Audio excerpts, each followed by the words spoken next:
Flashback sebentar ketika Mirei masih kecil. Dia berjanji akan belajar dengan giat dan akan menjadi terkenal sebagai putri keluarga Tennoji. Semua ini dia lakukan untuk bertanggung jawab dan balas budi kepada kedua orang tuanya yang telah mengadopsinya. 私が有名になれば天王寺家のためになりますか？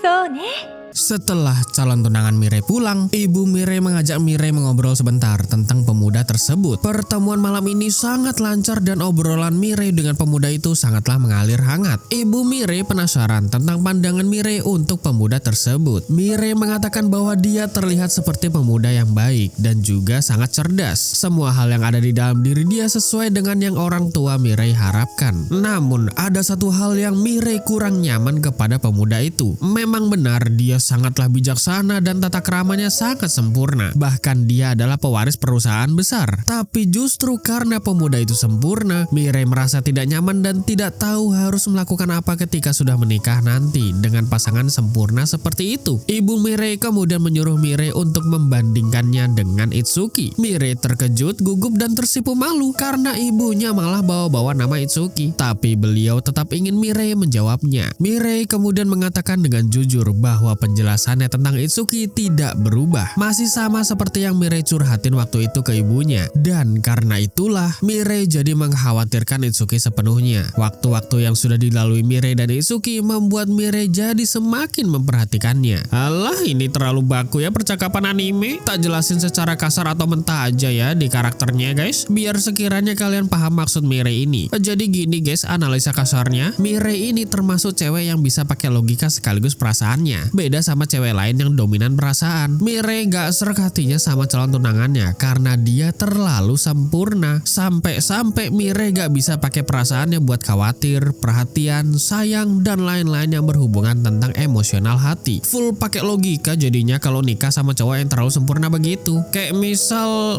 suamiku udah mandiri, bangun pagi, kerja berangkat sampai ke perusahaan tepat waktu, bisa ini itu sendiri. Ya kalau kayak gini sih, otomatis si istri atau si Mirei jadi gak berguna. Ya palingan bikin anak doang gitu kan. Apalagi cowok sempurna gitu rawan selingkuh. NTR lah ya istilahnya kalau anime-animean. Sedangkan Itsuki sebaliknya. Itsuki punya banyak kekurangan karena berasal dari orang biasa. Kalau dia diajarin ini itu sama Mirei sekarang, otomatis Itsuki bisa jadi lelaki sejati di akhirnya. Dan juga Mirei udah kebangun emosional hatinya sama Itsuki selama proses pembelajaran itu. Ya kalau kayak gini kan Mirei jadi bisa full pakai perasaannya sendiri guys. Kayak khawatir, perhatian, dan sayang sama Itsuki. Bahkan mikirin Itsuki terus menerus. Dan cowok modelan kayak Itsuki begini gak mungkin selingkuh kalau udah nikah. Ditambah lagi dia udah kebangun juga emosional hatinya sama Mirei. Berakhir mereka saling mencintai dan menyayangi. Begitulah kira-kira maksud yang diinginkan Mirei guys.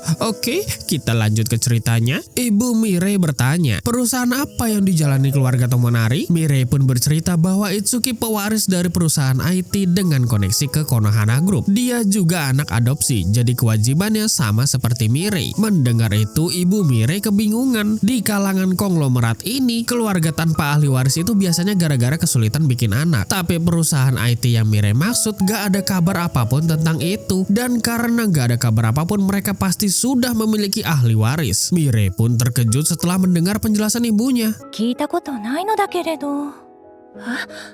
Keesokan harinya, Itsuki dan Hinako akan berangkat ke sekolah seperti biasa dengan mobil limusinnya. Tapi Shizune tiba-tiba berteriak bahwa ada penyusup di rumah dan mereka tidak menemukan siapapun di sekitar sana. Menurut Shizune, penyusup itu pasti sangatlah tangguh atau mungkin hanya imajinasinya saja. Itsuki kebingungan karena dia mengira Shizune agak aneh pagi ini. 気のせいでなかったらかなりの手だれですね。 Setelah sampai di sekolah, Itsuki akan mengambil sepatu uabakinya di loker dan dia menemukan surat di sana. Itsuki berpikir bahwa itu adalah surat cinta. Tapi yo mosok sekolah elit begini isinya konglomerat kok pakai acara-acara surat-suratan gitu kan? Gak mungkin dong. Ketika Itsuki mengambilnya, ternyata itu adalah surat tantangan dari seseorang. Dan Itsuki mengenali tulisan tangan orang tersebut. この字はでもどうして。 Setelah pulang sekolah, Itsuki pun ke tempat dojo dengan menggunakan seragam kendo lengkap sesuai dengan isi surat tantangan tersebut. Ternyata orang itu adalah Mirei Tennoji dan dugaan Itsuki sangatlah tepat. Itsuki menanyakan tentang apa yang terjadi karena Mirei begitu serius menatap Itsuki di sana. Mirei bertanya, "Apa kamu berbohong kepadaku secara tidak langsung?" Itsuki berpura-pura tidak mengerti apa yang Mirei maksud dan Mirei langsung menunjukkan foto Itsuki dan Hinako yang keluar rumah bersama. Mirei bisa menunjukkan bukti ini karena dia mengirim seseorang untuk mengintai Itsuki. Tapi Itsuki tetap membela diri dan berbohong kepada Mirei. Kemudian Mirei langsung skakmat Itsuki dengan bertanya, "Di mana kamu makan siang hari ini? Sudah pasti bareng Hinako kan?" Itsuki terdiam dan tidak bisa berkata apapun. Mirei pun menganggap Itsuki sudah mengkhianatinya dan dia mulai menyerang Itsuki, meluapkan emosinya, kesedihannya, tangisannya, bahkan terus menyudutkan Itsuki. 言い訳無用ですわ。するふりをして陰ではずっと笑っていたのですね。あなたは私をからかっていたのですね。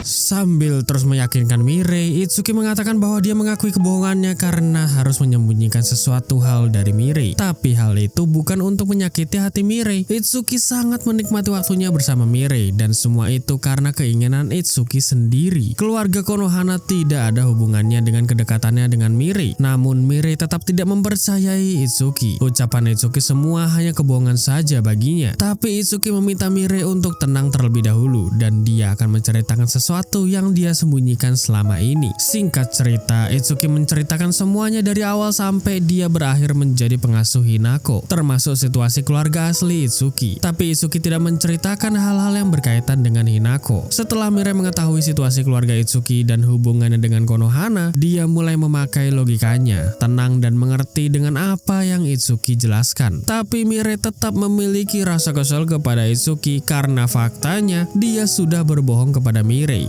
Bahkan Mirei menyebut Itsuki sebagai cowok penipu. Nah, sebagai gantinya, Itsuki harus berjanji untuk terbuka tentang apapun kepada Mirei. Kalaupun ada momen yang gak bisa diceritain, Itsuki cukup bilang, "Aku gak bisa menjawabnya," dan Mirei akan mengerti. Begitu pula sebaliknya. Tidak boleh ada dusta di antara kita, anjay. Itsuki pun menyetujuinya dan berjanji kepada Mirei. Hati Mirei mulai lega karena semua kejanggalan yang selama ini Mirei pertanyakan dalam benaknya sudah terjawab hari ini. Kemudian Mirei ingin menyudahi pertemuan hari ini dan melakukan latihan seperti biasa besok. Itsuki kemudian kepikiran tentang pekerjaannya sebagai pengasuh Hinako dan akan memberitahu Shizune bahwa identitasnya sudah terbongkar oleh Mirei. Dan kemudian berakhir Itsuki dipecat lagi. Mirei bertanya kepada Itsuki karena dia terlihat sedih. Itsuki pun menjelaskan untuk terakhir kalinya bahwa dia tidak akan bisa sekolah di sini lagi karena identitas aslinya sebagai pengasuh Hinako sudah diketahui oleh Mirei. Dan Mirei sangat terkejut mendengar itu. この学院にいられないかもしれないと思って。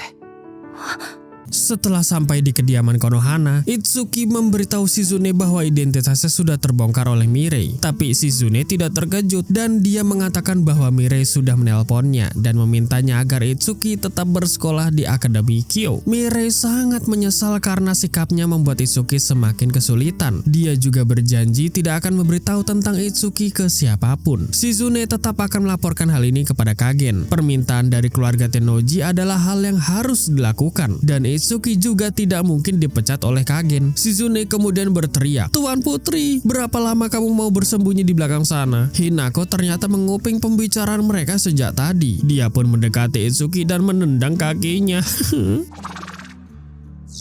心配させないで。 Hinako pun penasaran kok bisa-bisanya gitu kan rahasia mereka terbongkar. Itsuki mengatakan bahwa dia tidak ingin berbohong kepada Mirei lagi. Dia memahami Mirei yang mempercayainya sepenuhnya. Jadi Itsuki tidak bisa mengecewakannya lagi. Mendengar itu, Hinako menggerutu dan kesel-kesel. Ya, ngambek lagi deh. いつきのバカ。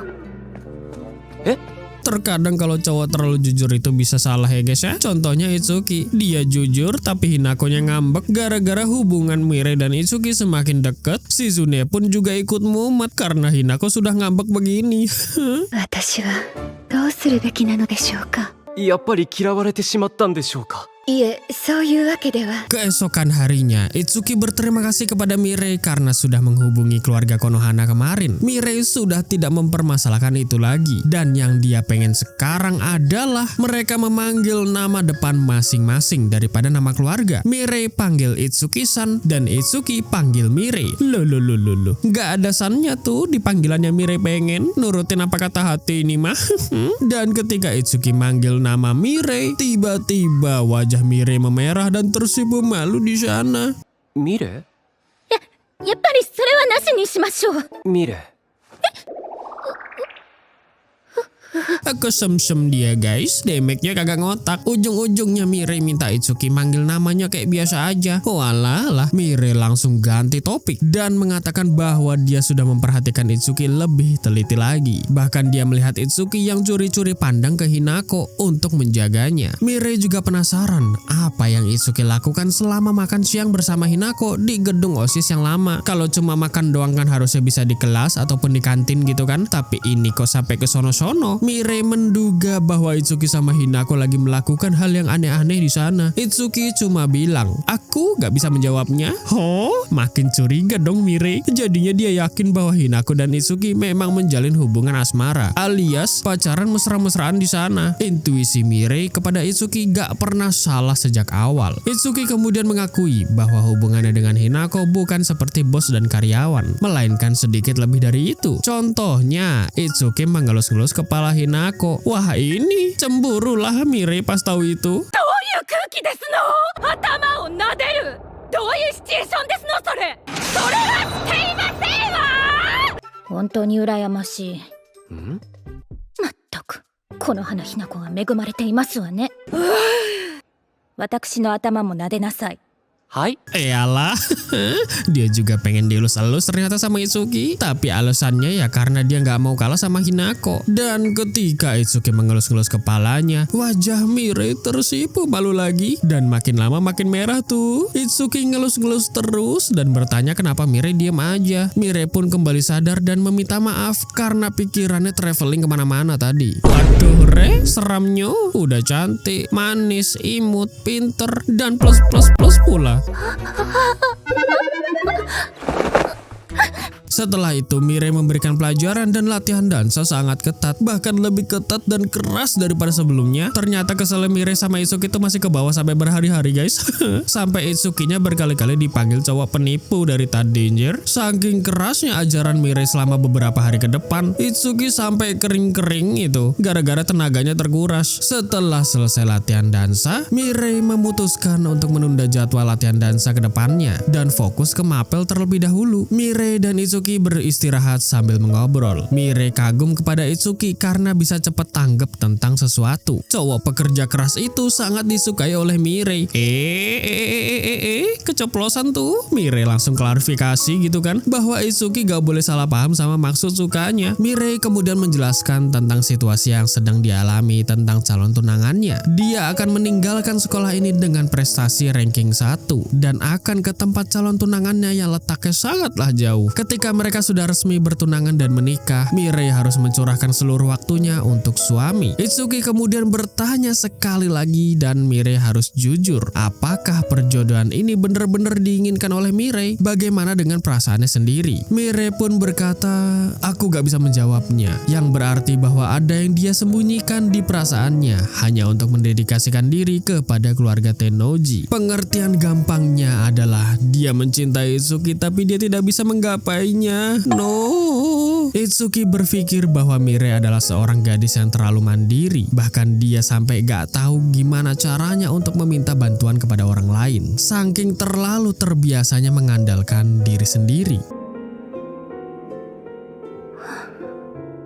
Itsuki sudah membulatkan tekad bahwa dia akan melakukan sesuatu kepada Mirei. Karena sudah weekend, dia meminta Mirei untuk meluangkan waktunya seharian besok bersama Itsuki. Itsuki yakin bahwa Mirei pasti belum pernah merasakan kehidupan apa yang dirasakan oleh orang biasa. Karena itu Itsuki akan menunjukkannya kepada Mirei agar Mirei juga memiliki waktunya sendiri. Atau istilahnya me time guys. Bukan melulu tentang keluarga Tennoji. Awalnya Mirei menolak, tapi karena Itsuki terus membujuknya, Mirei pun setuju dan sangat menantikan apa yang akan Itsuki tunjukkan padanya nanti.